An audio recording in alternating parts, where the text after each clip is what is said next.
Hi friends, welcome to our channel.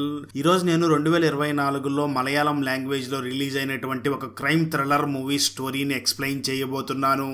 అదే Anand Sreebala. Now let's start our video.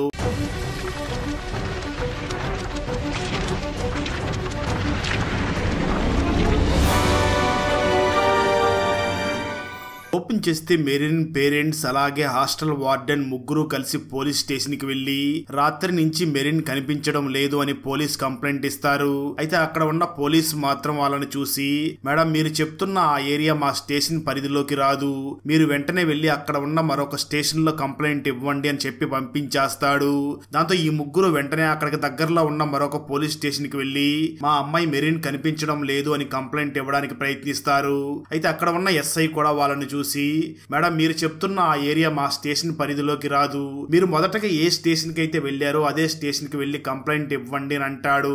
అయితే అప్పటికే చాలా బాధలో ఉన్న ఆ మెరిన్ తల్లిదండ్రులు వెంటనే ఎస్ఐని చూసి, సార్ నా కూతురు మెరిన్ కనిపించడం లేదని మీ సహాయం కోసం ఇక్కడికి వచ్చాను, మీరేమో అటు ఇటు తిప్పుతున్నారు, ప్లీజ్ నా కూతురిని కనిపెట్టండి అని అక్కడే ఉన్న ఇన్స్పెక్టర్ దగ్గరికి ఈ ముగ్గురు వెళ్లి మా కూతురు కనిపించడం లేదు అని చెప్తారు. దాంతో ఇన్స్పెక్టర్ వెంటనే వాళ్ళని చూసి, సరే మీ కూతురుని నేను కనిపెడతాను, మీ అమ్మాయి ఫోటో ఇవ్వండి అని తీసుకుని ఇన్స్పెక్టర్ వెంటనే ఆ ఫోటోని తన అసిస్టెంట్ కి చూపించి, ఈ ఫోటోని అన్ని స్టేషన్స్ కి పంపించండి, అలాగే ఈ రోజు ఏమైనా యాక్సిడెంట్ కేసులు వచ్చాయేమో ఎంక్వైరీ చెయ్యి అని అంటాడు. ఆ మాటలు వినగానే మెరిన్ పేరెంట్స్ చాలా భయపడుతూ ఉంటారు. అయితే ఇన్స్పెక్టర్ మాత్రం వాళ్ళని చూసి, మీరేమీ భయపడకండి, ఇది కేవలం మా ఫార్మాలిటీ, మీరు ధైర్యంగా ఉండండి, నేను వెతికి పెడతాను అని చెప్తాడు. ఆ తర్వాత రోజు ఉదయం ఇన్స్పెక్టర్ నిద్రపోతూ ఉండగా కానిస్టేబుల్ తనకి ఫోన్ చేసి, సార్ ఒక ఏరియాలో మాకు ఒక డెడ్ బాడీ దొరికింది, అది మేమైతే మెర్లిన్ డెడ్ బాడీయే అనుకుంటున్నాం, మీరు ఒకసారి వచ్చి చెక్ చెయ్యండి అని అంటాడు. దాంతో ఇన్స్పెక్టర్ వెంటనే ఆ మెర్లిన్ ఫాదర్ కి ఫోన్ చేసి, సార్ మీరు ఒక్కరే రండి అని చెప్పి మెర్లిన్ ఫాదర్ ని తనతో పాటు తీసుకుని వెళ్తూ, సార్ మాకు ఒక డెడ్ బాడీ దొరికింది, అది మీ కూతురుతో కాదో చెక్ చెయ్యండి అని మెర్లిన్ ఫాదర్ ని ఆ డెడ్ బాడీ దగ్గరికి తీసుకుని వెళ్ళగా, ఆ డెడ్ బాడీని చూసిన మెర్లిన్ ఫాదర్ ఇన్స్పెక్టర్ ని చూసి, సార్ తను నా కూతురే అంటూ చాలా బాధపడుతూ, అమ్మ మమ్మల్ని వదిలిపెట్టి వెళ్లిపోయావా అంటూ ఏడుస్తూ ఉంటాడు. ఆ తర్వాత పోలీసులు కేసుని విచారించి మెర్లిన్ ది ఆత్మహత్యగా కేసుని క్లోజ్ చేస్తారు. అయితే మెర్లిన్ కి రోనీ అనే ఒక బాయ్ ఫ్రెండ్ ఉన్నాడు అని తెలుసుకుని తనను కూడా తీసుకువచ్చి ఎంక్వైరీ చేసి తనను కూడా వదిలేస్తారు. ఫైనల్ గా మెర్లిన్ ది ఆత్మహత్య అనే కేసుని క్లోజ్ చేస్తారు. అయితే మెర్లిన్ ఫాదర్ మాత్రం మీడియా ముందుకు వచ్చి, నా కూతురు చాలా తెలివైంది, ధైర్యవంతురాలు, తను ఖచ్చితంగా ఆత్మహత్య చేసుకునే అంత పిరికిది కాదు, పోలీసులు ఈ కేసుని క్లోజ్ చేయడం కోసం ఆత్మహత్య అని క్లోజ్ చేసేశారు, ప్లీజ్ మాకు న్యాయం చెయ్యండి అని మీడియా ముందు చెప్తూ ఉంటాడు. దాంతో ఆ న్యూస్ బాగా వైరల్ అయ్యి అందరూ కూడా రోడ్డు మీదకి వచ్చి పోరాటం చేస్తూ ఉంటారు. కట్ చేస్తే 6 నెలల తర్వాత ఒక రోజు శ్రీబాల ఒక ఛానల్లో క్రైమ్ రిపోర్ట్స్ చదివే వర్క్ చేస్తూ ఉంటుంది. అప్పుడే శ్రీబాల దగ్గరికి తన ఎడిటర్ వచ్చి నెక్స్ట్ ఏ కేసు గురించి చదవబోతున్నారో అని అడగడంతో శ్రీబాల వెంటనే తనని చూసి, మేడం నెక్స్ట్ నేను ఆ మెర్లిన్ కేసు గురించి చెప్పాలనుకుంటున్నాను, ఎందుకంటే మెర్లిన్ ది ఆత్మహత్య అని పోలీసులు కేసుని క్లోజ్ చేశారు. ఆ సమయంలోనే పోలీసులు ఆ మెర్లిన్ బాయ్ ఫ్రెండ్ ని కూడా తీసుకువచ్చి ఎంక్వైరీ చేసి మెర్లిన్ బాయ్ ఫ్రెండ్ కి మెర్లిన్ చావుకి ఎటువంటి సంబంధం లేదు అని వదిలేసి మెర్లిన్ ది కేవలం ఆత్మహత్య అని కేసుని క్లోజ్ చేశారు. అయితే మెర్లిన్ పేరెంట్స్ మాత్రం మెర్లిన్ ది ఆత్మహత్య కాదు హత్య అని చాలా పోరాటం చేశారు. మనం ఈ కేసు మీద ప్రోగ్రామ్ చేస్తే మనకు మంచి రేటింగ్ వస్తుంది అని అంటుంది. దానికి ఆ ఎడిటర్ కూడా శ్రీబాలాని చూసి, ఓకే ఆ కేసు మీదే ప్రోగ్రామ్ చెయ్యి, అదే విధంగా నీకు ఒక అసిస్టెంట్ కావాలని చెప్పావు కదా, నీకు కావాల్సిన అసిస్టెంట్ ని నువ్వే చూసుకో అని చెప్తుంది. కట్ చేస్తే మరో పక్క ఆనంద్ ఐసెట్ దగ్గర అసిస్టెంట్ గా వర్క్ చేస్తూ ఉంటాడు. ఈ ఐసెట్ పోలీస్ డిపార్ట్మెంట్ లోని కేసు ఫైల్స్ ని భద్రపరిచే ప్లేస్ కి హెడ్ గా ఉంటాడు. అతని దగ్గరే ఆనంద్ అసిస్టెంట్ గా వర్క్ చేస్తూ ఉండగా ఒక ఇన్స్పెక్టర్ ఆనంద్ దగ్గరికి వచ్చి ఒక కేసు ఫైల్ చెప్పి ఆ ఫైల్ తీసుకురమ్మని చెప్తాడు. ఆనంద్ వెంటనే లోపలికి వెళ్లి చాలా త్వరగా ఆ కేసు ఫైల్ ని బయటికి తీసుకుని రావడంతో ఇన్స్పెక్టర్ ఆనంద్ ని చూసి, ఏంటి ఇంత త్వరగా తీసుకుని వచ్చావా అని షాక్ అవుతాడు. ఐసెట్ వెంటనే ఇన్స్పెక్టర్ ని చూసి, సార్ మనోడు ఎవరో కాదు, ఇన్స్పెక్టర్ బాలా మేడం వాళ్ళ కొడుకే, తను కూడా పోలీస్ డిపార్ట్మెంట్ లోకి రావాలని చాలా ఆతృత పడుతున్నాడు, చాలా ట్రైనింగ్ కూడా తీసుకుంటున్నాడు అని చెప్తాడు. ఆ తర్వాత రోజు ఆనంద్ ఒక ఇంటర్వ్యూకి వెళ్ళగా అక్కడ ఉన్న వాళ్ళు ఆనంద్ ని చూసి, మీ అమ్మ పేరు శ్రీబాల అని తెలుస్తుంది, తన గురించి మాకు కొంచెం చెప్పు అని అంటాడు. అయితే ఆ మాటలు విన్న ఆనంద్ కొంచెం భయపడుతూ ఉండగా అప్పుడే తనకి తన అమ్మ కనిపించింది. కనిపించడం మొదలు పెడుతుంది. అంటే ఆనంద్ అమ్మ తనకి మాత్రమే కనిపిస్తూ ఆనంద్ నా గురించి చెప్పు అని అంటుంది. దాంతో ఆనంద్ సరే అమ్మ చెప్తాను అని తన అమ్మ గురించి చెప్పడం మొదలు పెడతాడు. ఇంటర్వ్యూ అయిన తర్వాత వాళ్ళు ఆనంద్ ఏదో మెడికల్ ప్రాబ్లం తో బాధపడుతున్నట్లు ఉన్నాడు అని ఆనంద్ కి జాబ్ ఇవ్వకుండా పంపించేస్తారు. నిజానికి 12 సంవత్సరాల క్రితం ఆనంద్ వాళ్ళ అమ్మని కొంతమంది హత్య చేసేసి ఉంటారు.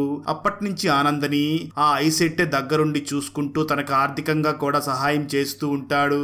ఆ తర్వాత ఐసెట్ మరియు ఆనంద్ ఒక చోట కూర్చొని మాట్లాడుతూ ఉండగా అక్కడికి శ్రీబాల వచ్చి ఈ ఆనంద్ నన్ను కనీసం బయటికి కూడా తీసుకుని వెళ్లడం లేదు అని ఐసెట్ దగ్గర కంప్లైంట్ చేస్తుంది. అయితే నిజానికి ఆనంద్ తను శ్రీబాల అని పేరు పెట్టుకుని ఉండడంతో కేవలం ఆ పేరు పెట్టుకుని ఉంది అని ఆనంద్ ఆ శ్రీబాలని ప్రేమిస్తూ ఉంటాడు. ఆనంద్ మాత్రం నా దగ్గర జాబే లేదు, నేను ఎలా నిన్ను బయటికి తీసుకుని వెళ్ళను అని అంటాడు. ఆ మాటలు విన్న శ్రీబాల వెంటనే నీకు ఆల్రెడీ నేను మా ఆఫీస్ లో జాబ్ చూశాను, నువ్వు నాకు మా కెమెరామ్యాన్ కి అసిస్టెంట్ గా ఉండాలి అని చెప్తుంది. ఆ తర్వాత ఆనంద్ అలాగే శ్రీబాల కెమెరామ్యాన్ ముగ్గురు కలిసి ఆ మెర్లిన్ పేరెంట్స్ ని మీట్ అవ్వడానికి వాళ్ళ దగ్గరకు వెళ్లి వాళ్ళని చూసి సార్ మెర్లిన్ కనిపించకుండా పోయిన ముందు రోజు ఏం జరిగిందో చెప్పండి అని అంటారు. మెర్లిన్ ఫాదర్ వీళ్ళని చూసి సార్ ఆ రోజు తను తన అమ్మకి ఫోన్ చేసి తను ఫస్ట్ క్లాస్ లో పాస్ అయినట్లుగా చాలా ఆనందంగా మాట్లాడింది, అలాగే తను ఆ వారంలో ఇంటికి కూడా వస్తానని చెప్పింది. అంత సంతోషంగా ఉన్న మెర్లిన్ తను ఎందుకు ఆత్మహత్య చేసుకుంటుంది, నాకైతే పోలీసుల ఇన్వెస్టిగేషన్ మీద నాకు నమ్మకం లేదు అని అంటాడు. ఆ మెర్లిన్ ఫాదర్ చెప్తున్నది మొత్తం ఆనంద్ చాలా జాగ్రత్తగా వింటూ ఉంటాడు. ఆ వెంటనే ఆనంద్ మెర్లిన్ రూమ్ లోకి వెళ్లి చూడగా అక్కడ మెర్లిన్ వాడే ఇన్హేలర్ ఉంటుంది. ఆ రూమ్ మొత్తం చెక్ చేస్తాడు. వెంటనే కిటికీని ఓపెన్ చేయగా వాళ్ళ ఇంటికి దగ్గరలోనే ఒక చెరువు కనిపిస్తూ ఉంటుంది. దాంతో ఆనంద్కి డౌట్ వచ్చి బయటకు వచ్చి మెర్లిన్ ఫాదర్ ని చూసి మీ అమ్మాయి పక్కనే ఉన్న చెరువులో ఎప్పుడైనా స్నానం చేసిందా అని అడుగుతాడు. అయితే మెర్లిన్ ఫాదర్ మాత్రం లేదు, తనకు నీళ్ళంటే భయం, తను ఎప్పుడూ కూడా ఆ చెరువులో స్నానం చేసేది కాదు అని చెప్తాడు. దాంతో ఆనంద్ వెంటనే ఆ మెర్లిన్ పోస్ట్ మార్టం రిపోర్ట్ ని అలాగే కేసు ఫైల్ చేసినప్పుడు రిపోర్ట్ ని కూడా రెండు పక్క పక్కన పెట్టుకుని చెక్ చేస్తూ ఉంటాడు. అప్పుడు ఆనంద్ తనకు మాత్రమే తన అమ్మ కనిపించినట్లుగా ఊహించుకుంటూ ఉంటాడు. ఆనంద్ అమ్మ ఆనంద్కి కొన్ని సూచనలు కూడా ఇస్తూ ఉంటుంది. అలా రెండు రిపోర్ట్స్ ని పక్కన పెట్టుకుని బాగా చెక్ చేసిన ఆనంద్ వెంటనే మెర్లిన్ ఫాదర్ ని చూసి ఇది ఖచ్చితంగా ఆత్మహత్య కాదు, ఇది హత్య అని చెప్తాడు. అయితే ఆ మాటలు విన్న మెర్లిన్ పేరెంట్స్ తో పాటు ఆనంద్ లవర్ అయినటువంటి శ్రీబాల కూడా షాక్ అవుతుంది. దాంతో శ్రీబాల వెంటనే ఆ ఆనందని ఐసెట్ దగ్గరికి తీసుకుని వెళ్లి నీకెలా మెర్లిన్ ది ఆత్మహత్య కాదు హత్య అని ఎలా అనిపిస్తుంది అని అడుగుతుంది.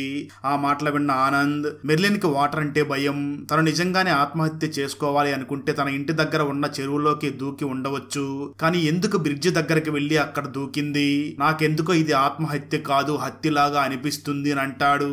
అయితే ఆ తర్వాత పోలీస్ సెలక్షన్ ప్రాసెస్ జరుగుతూ ఉండడంతో ఎప్పటి నుంచో పోలీస్ అవ్వాలనుకుంటున్న ఆనంద్ అక్కడికి వెళ్లి ఫిజికల్ టెస్ట్లు అన్నిట్లో కూడా చాలా బాగా పెర్ఫామ్ చేస్తూ ఉంటాడు. ఆ తర్వాత ఆనంద్ మరియు శ్రీబాల ఆ మెర్లిన్ బ్రతికి ఉన్నప్పుడు ఒక చర్చి దగ్గరికి వెళ్లేది అని తెలుసుకుని ఇద్దరు ఆ చర్చి దగ్గరికి వెళ్లి ఫాదర్ తో మాట్లాడుతూ ఉంటారు.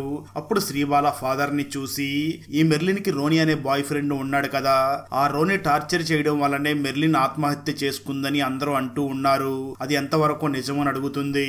ఆ మాటలు విన్న ఫాదర్ మాత్రం లేదు, ఆ రోనీ చాలా మంచివాడు, మెర్లిన్ కూడా నా దగ్గర ఎప్పుడు ఫాదర్ రోనీ చాలా మంచివాడు, నాకు రోనీకి నువ్వే పెళ్లి చెయ్యాలి అని అంటూ ఉండేది, ఇద్దరు అప్పుడప్పుడు చర్చికి వచ్చి ప్రేయర్ చేస్తూ వెళుతూ ఉండేవాళ్ళు, ఆ రోనీ నిజానికి చాలా మంచివాడు అని చెప్తాడు. దాంతో ఆనంద్ మరియు శ్రీబాల ఆ రోనీ దగ్గరికి వెళ్ళగా రోనీ మాత్రం వీళ్ళతో మాట్లాడడానికి ఇంట్రెస్ట్ చూపించకుండా ఆ పోలీసులు మెర్లిన్ కేసులో నన్ను పోలీస్ స్టేషన్ కి తీసుకుని వెళ్లి విచారించారు, అప్పటి నుంచి ఎవరో కూడా నాకు ఇక్కడ జాబ్ ఇవ్వడం లేదు, అందుకే నేను ఒక క్యాబ్ కొనుక్కుని క్యాబ్ డ్రైవర్ గా వర్క్ చేస్తున్నాను, మీరు మళ్ళీ నా లైఫ్ లోకి వచ్చి నా జీవితాన్ని నాశనం చేయకండి అని రోనీ వీళ్ళ నుంచి దూరంగా వెళ్లిపోతాడు. ఆ తర్వాత ఆనంద్ మరియు శ్రీబాల ఆ మెరిన్ బంధువులని అలాగే ఆ మెరిన్ హాస్టల్లోని తన ఫ్రెండ్స్ ని కూడా విచారించి వీడియోని రికార్డ్ చేస్తూ ఉంటారు. అయితే వీళ్ళు హాస్టల్ కి వెళ్లి ఎంక్వైరీ చేస్తూ ఉండడంతో హాస్టల్ వార్డెన్ శ్రీబాల దగ్గరికి వచ్చి మేడం మీరు ఇలా హాస్టల్ కి వస్తే నా హాస్టల్ పొరుగు పోతుంది, ప్లీజ్ మీరు ఇక్కడి నుంచి వెళ్ళండి అని చెప్తుంది. దాంతో ఆనంద్ మరియు శ్రీబాల ఫస్ట్ టైం ఆ మెరిన్ డెడ్ బాడీని చూసిన ఇన్స్పెక్టర్ దగ్గరికి వెళ్లి తనని విచారిస్తూ ఉంటారు.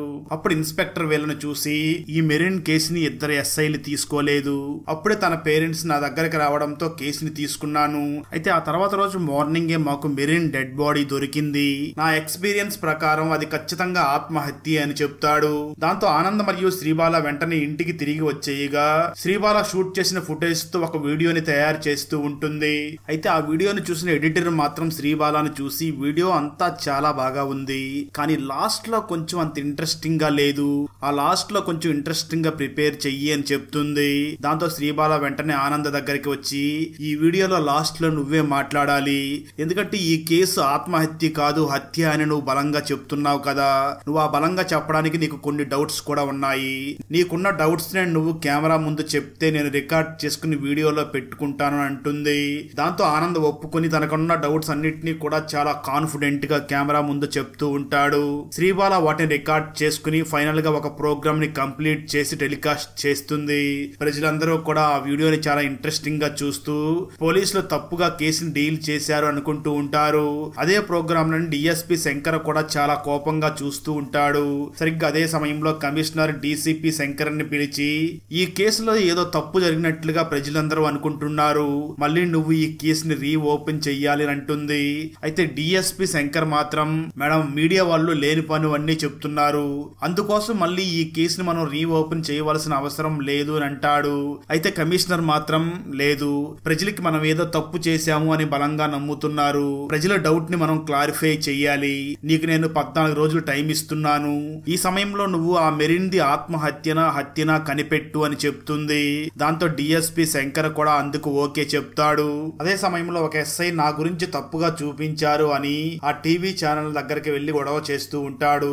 అయితే ఐసెట్ అక్కడికి వచ్చి తనను చూసి సార్ వీళ్ళ పని అదే కదా, ఉన్నది లేనట్టు లేనిది ఉన్నట్లుగా చూపిస్తూ ఉంటారు, వాళ్ళతో మనకు గొడవ ఎందుకు అని సర్ది చెప్పి ఆ ఎస్ఐని అక్కడి నుంచి పంపించేస్తాడు. ఆ తర్వాత డిఎస్పీ శంకర్ వెంటనే తన టీం ని చూసి ఆ టెలికాస్ట్ అయిన వీడియోలో లాస్ట్ లో ఎవరో ఒక వ్యక్తి మాట్లాడాడు కదా, తన గురించి ఎంక్వైరీ చెయ్యండి అని అంటాడు. దాంతో తన టీమ్ లోని ఒక మెంబర్ ఆ శంకర్ ని చూసి సార్ తన పేరు ఆనంద్, తను మన పోలీస్ డిపార్ట్మెంట్ లో ఈ రోజు మెడికల్ ఎగ్జామ్ కోసం ఇక్కడికే వస్తున్నాడు అని చెప్తాడు.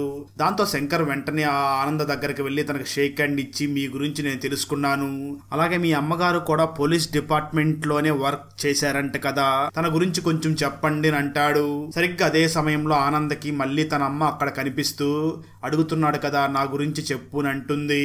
అప్పుడు ఆనంద్ తన అమ్మ గురించి చెప్పడం మొదలు పెడతాడు. అయితే ఇదంతా చూస్తున్న ఆ శంకర్ మాత్రం ఈ ఆనంద్ ఎవరితో మాట్లాడుతున్నాడు, అక్కడ ఎవరూ లేరు కదా అనుకుంటూ ఆ ఆనందని మెడికల్ టెస్ట్ లో ఫెయిల్ చేయిస్తాడు. అయితే ఆ విషయం తెలుసుకున్న ఐసెట్ ఈ ఆనంద్ టీవీ ప్రోగ్రామ్ లో తనకు వ్యతిరేకంగా మాట్లాడినందుకే ఇలా ఫెయిల్ చేయించినట్లు ఉన్నాడు అని ఐసెట్ వెంటనే ఆ డిఎస్పీ శంకర్ దగ్గరికి వచ్చి ఎందుకు సార్ ఆ ఆనందని ఫెయిల్ చేశారు అని అడుగుతాడు. శంకర్ వెంటనే ఐసెట్ ని చూసి నాకు తన మీద ఏమీ పర్సనల్ గా పగలేదు, కానీ తన ఆరోగ్యం నిలకడగా లేదు, ఇప్పటికీ తన అమ్మను ఊహించుకుంటున్నాడు, అది మన పోలీస్ డిపార్ట్మెంట్ కే మంచిది కాదు అని అంటాడు. దాంతో ఐసెట్ వెంటనే ఆనంద్ దగ్గరికి వచ్చి మాట్లాడుతూ ఉండగా అక్కడికి డిఎస్పీ శంకర్ వచ్చి తన మెంటల్ కండిషన్ సరిగ్గా లేదు, నాకు తెలిసిన ఒక డాక్టర్ ఉన్నాడు, అతను ఫోన్ నెంబర్ ఇస్తాను వెళ్లి కలవండి అని చెప్పి ఎగతాళిగా మాట్లాడుతూ అక్కడి నుంచి వెళ్లిపోతాడు. ఆనంద్ కూడా చాలా బాధపడుతూ అక్కడి నుంచి తిరిగి ఇంటికి వెళ్లిపోతాడు. అలా ఆనంద్ బాధపడుతూ ఒక చోటన కూర్చొని ఆ డిఎస్పీ ఆత్మహత్య అంటున్నాడు, నేను హత్య అన్నందుకే నా మీద కోపంతో ఇలా చేశాడు అని తనకు మాత్రం కనిపించే తన అమ్మకి చెప్తూ ఉంటాడు. అప్పుడు ఆనంద్ అమ్మ ఆనందతో మాట్లాడుతూ అయితే నువ్వు అది ఆత్మహత్య కాదు హత్య అని ప్రూవ్ చెయ్యి అని అంటుంది. ఆనంద్ వెంటనే ఆ డిఎస్పీ శంకర్ కి ఫోన్ చేసి ఆ మెరిన్ది ఆత్మహత్య కాదు అది హత్య అని అంటాడు. శంకర్ మాత్రం అయితే నువ్వు ప్రూవ్ చేయి చూద్దామని ఛాలెంజ్ విసురుతాడు. అప్పటికే కమిషనర్ డిఎస్పీకి ఇచ్చిన 14 రోజుల టైంలో ఆల్రెడీ 2 రోజులు గడిచిపోయి ఉంటుంది. అయితే ఆ తర్వాత రోజే డిఎస్పీ శంకర్ వెంటనే కమిషనర్ దగ్గరకు వెళ్లి మేడం 90% ఆ మెరిన్ది ఆత్మహత్యనే అని అంటాడు.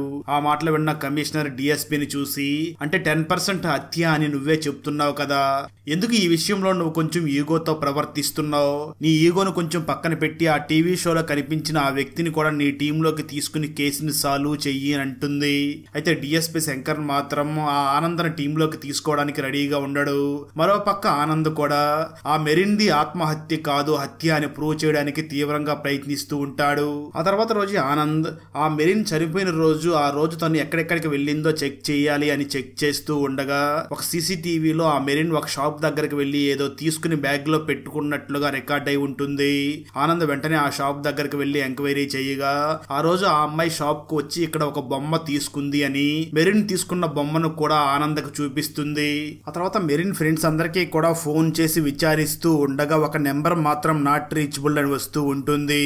దాంతో ఆనంద్ వెంటనే ఆ నాట్ రీచబుల్ అని వస్తున్న నెంబర్ ఎవరిది అని తెలుసుకుంటాడు. దాంతో హీనా పేరుని కూడా ఒక నోట్ లో రాసి పెట్టుకుంటాడు ఆనంద్. కట్ చేస్తే మరో పక్క డిఎస్పీ శంకర్ డైరెక్ట్ గా ఆ హీనా దగ్గరికి వెళ్లి విచారిస్తూ ఉంటాడు. హీనా మాత్రం ఎటువంటి సమాధానం చెప్పకుండా సైలెంట్ గా ఉంటుంది. అప్పుడే హీనా ఫాదర్ అక్కడికి వచ్చి డిఎస్పీ శంకర్ ని పక్కకు తీసుకుని వెళ్లి, సార్, హీనాకి వాళ్ళ అన్న చనిపోయినప్పటి నుంచి తను డిప్రెషన్ లోకి వెళ్లిపోయింది. ఆ తర్వాతే తనకి ఆ మెరిన్ పరిచయం అయ్యింది. ఇద్దరు కూడా చాలా మంచిగా మాట్లాడుకుంటూ ఉండేవాళ్ళు. ఇప్పుడు ఆ మెరిన్ కూడా చనిపోవడంతో ఈ హీనా ఇంకా డిప్రెషన్ లోకి వెళ్లిపోయింది. ప్లీజ్ ఈ సమయంలో మీరు తనని ఇలాంటి క్వశ్చన్స్ అడిగితే తన ఆరోగ్యం చాలా పాడవుతుంది అని అంటాడు. దాంతో డిఎస్పీ తనని చూసి, సరే తను కోలుకున్నప్పుడు నాకు ఫోన్ చెయ్యండి అని చెప్పి అక్కడి నుంచి వెళ్లిపోతాడు. మరోపక్క ఆనంద్ వెంటనే పోస్ట్ మార్టం చేసిన డాక్టర్ దగ్గరికి వెళ్లి, సార్ మీరు ఆ మెరిన్ కి పోస్ట్ మార్టం చేసినప్పుడు మీకు ఏదైనా డౌట్ వచ్చిందని అడుగుతాడు. అప్పుడు ఆ వ్యక్తి వెంటనే ఆనంద్ని చూసి, ఆ మెరిన్ ఒంటి మీద చిన్న చిన్న గాయాలు కనిపించాయి అని అంటాడు. అయితే ఆ ఆనంద్ మాత్రం, అంటే మీ ఉద్దేశంలో తనని ఎవరైనా రేప్ చేశారా అని అడుగుతాడు. అయితే ఆ వ్యక్తి ఆనంద్ని చూసి, రేప్ కాదు, చిన్న చిన్న గాయాలు, అంటే ఏదో చిన్న తోపులాటల్లో జరిగినట్లుగా ఉంది. అలాగే తన చెవి రింగ్ కూడా విరిగిపోయి ఉంది. వీటితో పాటు ఆ రోజు ఆ మెరిన్ పేరెంట్స్ మాత్రం మెరిన్ ఉంగరం కూడా మిస్ అయిందని చెప్పారు అని అంటాడు. ఆ తర్వాత ఆనందం మరియు ఐసెట్ ఇద్దరు కలిసి ఫస్ట్ ఆ మెరిన్ డెడ్ బాడీని బయటికి తీసిన వ్యక్తి దగ్గరికి వెళ్లి, నిజం చెప్పు, ఆ మెరిన్ రింగ్ ని నువ్వు తీసావా అని అడుగుతారు.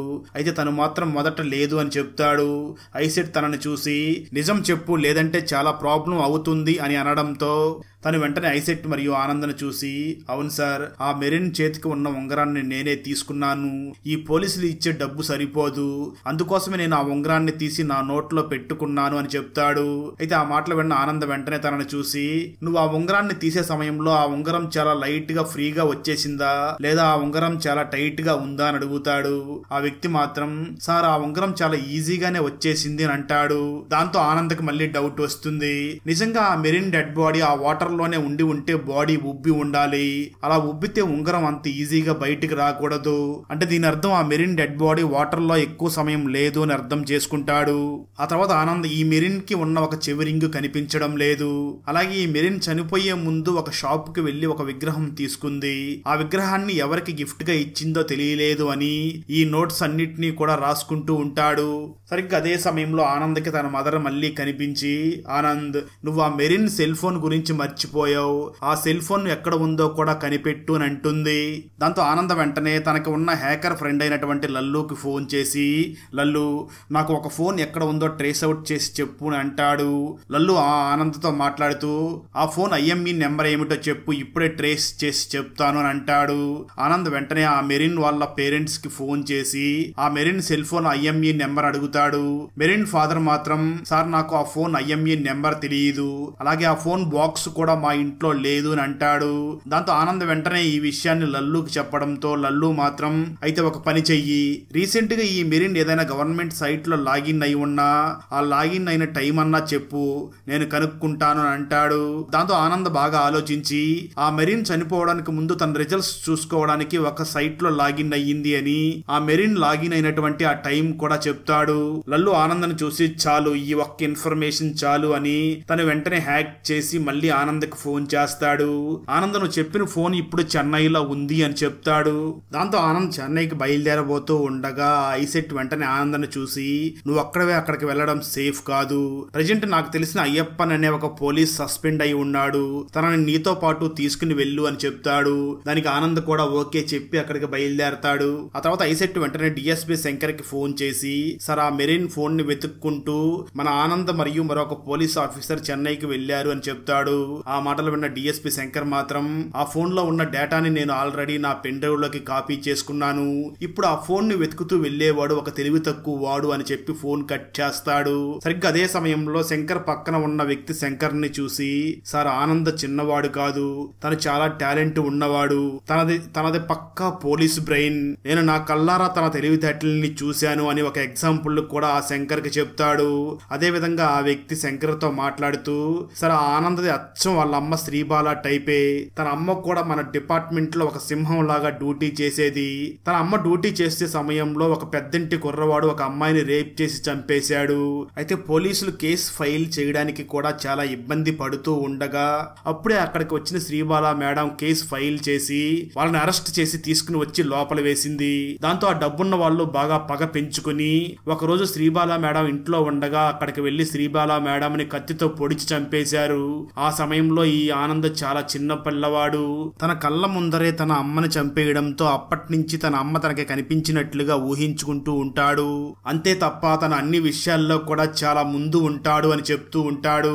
మరోపక్క అయ్యప్పన్ మరియు ఆనంద్ చెన్నైకి వెళ్లి ఆ లల్లు సహాయంతో ఫోన్ ఎక్కడ ఉందో ట్రేస్ చేసి ఆ వ్యక్తి దగ్గరికి వెళ్తారు. ఆ వ్యక్తి మాత్రం ఆనంద్ను చూసి సార్ నేను ఈ ఫోన్ ని కొన్నాను అని చెప్పి తను ఎక్కడైతే కొన్నాడో ఆ షాప్ ను చూపిస్తాడు.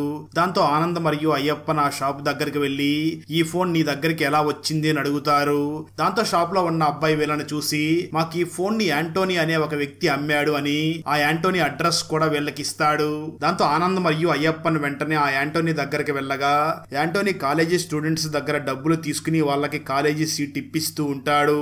అది చూసిన ఆనంద్ వెంటనే యాంటోనీ దగ్గరికి వెళ్లి మా చెల్లికి కూడా కాలేజీలో ఒక సీట్ కావాలి అని ఆ మెరిన్ ఫోటోని సెల్ ఫోన్ లో చూపిస్తాడు. మెరిన్ ఫోటోని చూడగానే యాంటోనీ అక్కడి నుంచి భయపడి తప్పించుకుని పారిపోతూ ఉంటాడు. సరిగ్గా అదే సమయంలో డిఎస్పీ శంకర్ అక్కడికి వచ్చి యాంటోనీని పట్టుకుంటాడు. నిజానికి డిఎస్పీ శంకర్ కి ఆనంద్ అంటే అస్సలు ఇష్టం ఉండదు. కానీ ఎప్పుడైతే డిఎస్పీ శంకర్ ఆనంద్ గురించి ఆనంద్ వాళ్ళ అమ్మ గురించి తెలుసుకున్నాడో అప్పటి నుంచి ఆనంద్కి రెస్పెక్ట్ ఇవ్వడం మొదలు పెడతాడు. ఆ డిఎస్పీ శంకర్ ఆనంద్ను చూసి మీరిద్దరూ ఇక్కడి నుంచి ఇంటికి వెళ్లిపోండి, వీడి సంగతిని నేను చూసుకుంటాను అని చెప్పడంతో ఆనంద్ తిరిగి ఇంటికి వచ్చేస్తాడు. డిఎస్పీ శంకర్ వెంటనే ఆ యాంటోనీని చూసి తనని చాలా బెదిరించి నిజం చెప్పు అని అనడంతో అప్పుడు యాంటోనీ శంకర్ ని చూసి సార్ ఈ కాలంలో అమ్మాయిలు చాలా డేంజరస్ గా ఉన్నారు. నేను ఈ మెరిన్ ని లవ్ చేశాను, మెరిన్ కూడా నన్ను లవ్ చేసింది. కానీ కొన్ని రోజుల క్రితం తను వేరే వాడిని లవ్ చేస్తున్నాను అని చెప్పి తనతో వెళ్లిపోయింది. అందుకే నాకు కోపం వచ్చి ఆ మెరిన్ ని చంపేశాను అని యాంటోనీ ఒప్పుకుంటాడు. దాంతో డిఎస్పీ శంకర్ వెంటనే ఆనంద్ కి ఫోన్ చేసి ఆ మెరిన్ యాంటోనీని లవ్ చేసి మోసం చేసిందని యాంటోనీ తనని చంపేశాడంట అని చెప్తాడు. ఆ మాటలు వినగానే ఆనంద్కి అసలు ఏమీ అర్థం కాదు. అదే సమయంలో శ్రీబాల ఆనంద్ దగ్గరికి వచ్చి నువ్వు అనుకున్నట్లుగానే ఆ మెరిన్ది ఆత్మహత్య కాదు హత్య అని ప్రూవ్ చేశావని కంగ్రాట్స్ అని చెప్తూ ఉంటుంది. అయితే ఆనంద్కి మాత్రం ఈ కేసులో ఏదో తేడా జరుగుతుంది అని ఆలోచిస్తూ ఉంటాడు. అప్పుడు ఆనంద్ నిజంగా ఈ మెరిన్ యాంటోనీ వెంట తిరిగి ఉంటే అదే యాంటోనీని లవ్ చేసి ఉంటే ఆ విషయం రోనీకి తెలిసి ఉంటుంది కదా, ఇప్పుడు రోనీని అడిగితే నిజం తెలుస్తుంది అని రోనీ ఇంటి దగ్గరికి బయలుదేరి వెళ్తాడు. అయితే అప్పటికే రోనీ అమ్మ చనిపోయి ఉంటుంది. రోనీ మాత్రం రోనీ వాళ్ళ అమ్మ రూమ్ లో కూర్చొని చాలా బాధపడుతూ ఉండగా అక్కడికి ఆనంద్ వెళ్లడంతో ఆనందను చూసిన రోనీ మొదట నేను ఎంతగానో ప్రేమించిన మెరిన్ నన్ను వదిలిపెట్టి వెళ్లిపోయింది, ఇప్పుడు నా అమ్మ కూడా నన్ను వదిలిపెట్టి వెళ్లిపోయింది అని చాలా బాధపడుతూ ఉంటాడు. అదే సమయంలో ఇంటి బయట ఉన్న బంధువులు తనని పిలుస్తూ ఉండడంతో రోనీ వెంటనే బయటికి వెళ్ళగా ఆనంద్ కూడా అక్కడి నుంచి బయటికి వెళ్లబోతూ ఉంటాడు. సరిగ్గా అదే సమయంలో రోనీ ఇంట్లో మెరిన్ చనిపోవడానికి ముందు కొన్నటువంటి ఆ విగ్రహం అక్కడ కనిపిస్తుంది. ఆ విగ్రహాన్ని చూసిన ఆనంద్ మెరిన్ ఆ విగ్రహాన్ని ఇక్కడ గిఫ్ట్ గా ఇచ్చిందేమో ఆలోచిస్తూ ఉంటాడు. అప్పుడే ఆనంద్ కి మెరిన్ మే 26న చనిపోయింది అని గుర్తుకు వచ్చి ఆనంద్ వెంటనే ఆ రోనీ దగ్గరికి వెళ్లి ఆ మెరిన్ చనిపోయిన రోజు మీ అమ్మగారి బర్త్డే కదా అని అడుగుతాడు. దానికి రోనీ కూడా అవును సార్ ఆ రోజు మా అమ్మ బర్త్డే అని అంటాడు. ఆనంద్ రోనీని చూసి ఆ రోజు మెరిన్ ఏదైనా గిఫ్ట్ ఇచ్చిందా అని అడుగుతాడు. అయితే రోనీ మాత్రం ఆ రోజు మెరిన్ ఎటువంటి గిఫ్ట్ ఇవ్వలేదు అని అంటూ ఉంటాడు. ఆ సమయంలో ఆనంద్ సైలెంట్ గా చనిపోయిన రోనీ మదర్ ఫోన్ ని పక్కకు తీసుకుని వచ్చి ఏ రోజైతే మెరిన్ చనిపోయిందో ఆ రోజు రోనీ మదర్ ఫోన్ నుంచి ఎన్ని కాల్స్ వెళ్ళాయో అన్ని కూడా చెక్ చేస్తాడు. నిజానికి మెరిన్ చనిపోయిన రోజు రోనీ మదర్ ఫోన్ లో నుంచి కేవలం 4 మాత్రమే అవుట్ గోయింగ్ కాల్ వెళ్లి ఉంటుంది. ఆనంద్ వెంటనే ఆ నెంబర్లను నోట్ చేసుకుని తన ఫ్రెండ్ లల్లుకి ఫోన్ చేసి ఈ 4 నెంబర్స్ డీటెయిల్స్ నాకు కావాలి అని తన ఫ్రెండ్ లల్లుకి చెప్పి మళ్ళీ ఆ రోనీ మదర్ ఫోన్ ని ఎక్కడ ఉనిందో అక్కడే పెట్టేస్తాడు. లల్లు వెంటనే ఆనంద్ కి మళ్ళీ ఫోన్ చేసి నువ్విచ్చిన 4 నెంబర్స్ లో ఇంతకు ముందు మెరిన్ ఫ్రెండ్స్ లిస్ట్ లో ఒక అమ్మాయికి ఫోన్ కరెక్ట్ అవ్వలేదు కదా హీనా, తన ఫోన్ నెంబర్ కూడా ఉంది అని చెప్తాడు. దాంతో ఆనంద్ వెంటనే ఆ హీనాకి ఫోన్ చేయడంతో హీనా ఈసారి ఫోన్ లిఫ్ట్ చేస్తుంది. ఆనంద్ హీనాతో మాట్లాడుతూ హీనా ఆ మెరిన్ చనిపోయిన రోజు ఆ రోనీ మదర్ నెంబర్ నుంచి నీకెవరు ఫోన్ చేశారో అని అడుగుతాడు. దానికి హీనా మాట్లాడుతూ ఆ నెంబర్ నుంచి ఆ రోజు నాకు మెరిన్నే ఫోన్ చేసింది, నాకు ఫోన్ చేసి నా మెడిసిన్ గురించి అడిగి తెలుసుకుంది అని చెప్తుంది. దాంతో వెంటనే ఆ మెడిసిన్ కేసుని గురించి నెట్ లో సెర్చ్ చేసి ఆ రిజల్ట్స్ ని చూసి చాలా భయపడుతూ ఉంటాడు. అప్పుడే ఆనందకి తను ఇంతకు ముందు రోనీతో మాట్లాడడానికి వెళ్ళినప్పుడు రోనీ క్యాబిన్ లో ఈ టాబ్లెట్స్ ఉన్నట్లుగా గుర్తు చేసుకుని దాని గురించి చాలా ఆలోచించి వెంటనే డిఎస్పీ శంకర్ దగ్గరికి వెళ్తాడు. సార్, ఆ రోనీ మదర్ డెడ్ బాడీని ఒకసారి పోస్ట్ మార్టం చెయ్యాలి అని అడుగుతాడు. దానికి శంకర్ కూడా పర్మిషన్ ఇవ్వడంతో ఆనంద్ అండ్ టీం వెంటనే రోనీ ఇంటి దగ్గరికి వెళ్ళగా అప్పటికే రోనీ తన మదర్ డెడ్ బాడీని పూడ్చి పెట్టడానికి తీసుకుని వెళ్లిపోయి ఉంటాడు.